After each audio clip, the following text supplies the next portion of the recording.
નમસ્કાર દોસ્તો, અમારી the daily point news channel પર આપનું હાર્દિક સ્વાગત છે। દેશ, દુનિયા, ગુજરાત અને ખેડૂતને લગતા સૌથી મહત્વના સમાચાર જાણીએ તે પહેલા ચેનલમાં નવા છો તો ચેનલને સબસ્ક્રાઇબ કરવાનું ભૂલશો નહીં। કચ્છ અને સૌરાષ્ટ્ર માટે વાઇબ્રન્ટ ગુજરાત રિજનેબલ કોન્ફરન્સ યોજાશે, જેનો ઉદ્દેશ્ય રોકાણને આકર્ષવાનો છે। સુરતના હીરા ઉદ્યોગપતિના 13 વર્ષીય પુત્ર સંસારનો ત્યાગ કરીને 23 નવેમ્બરે દીક્ષા લેશે। લુણા ગામમાં 8 વર્ષના બાળક પર દીપડાનો હુમલો, બાળક ગંભીર રીતે ઘાયલ। પૂર્વ ઝોનમાં મ્યુનિસિપલ કોર્પોરેશન દ્વારા 100 થી વધુ ગેરકાયદેસર રીતે દબાણ તોડી પાડ્યા। સોલાર એનર્જી કંપની વારી એનર્જીના ગુજરાત અને મહારાષ્ટ્ર સ્થળો પર આવકવેરા વિભાગના દરોડા। રાજકોટના નિવૃત્ત શિક્ષક દંપતી ડિજિટલ એરેસ્ટ સ્કેમનો ભોગ બન્યા, 1.14 કરોડ રૂપિયા ગુમાવ્યા। ગુજરાતમાં શિયાળાની જમાવટ, વડોદરા સહિતના શહેરોમાં લઘુત્તમ તાપમાન ઘટ્યું।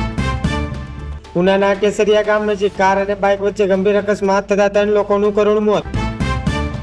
બીસીએ સેમેસ્ટર 5 નું પેપર લીક થવાની આશંકાને પગલે પરીક્ષા રદ કરવામાં આવી।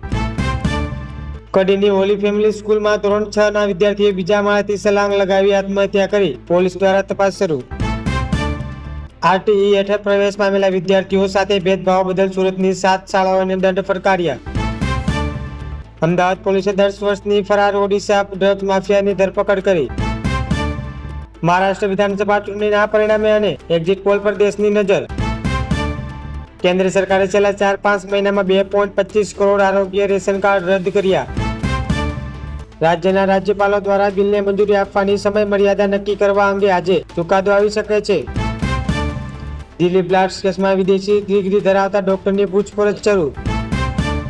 જમ્મુ કાશ્મીરમાં સરકારી હોસ્પિટલના ડોક્ટરો અને સ્ટાફના લોકરની તપાસ આદેશ અપાયા। તમિલનાડુમાં ભારે વરસાદને કારણે ચેન્નાઈ સહિતના જિલ્લાઓમાં શાળાઓમાં રજા જાહેર કરાઈ। મુસાફરોની સુવિધા માટે રેલવેએ તહેવારોની સ્પેશિયલ ટ્રેનનો ફેરા લંબાવ્યા। હાલ માટે આટલું જ, મળીશું નવી અપડેટ સાથે। જો તમને વિડીયો પસંદ આવે છે તો ચેનલને સબસ્ક્રાઇબ કરવાનું ભૂલશો નહીં।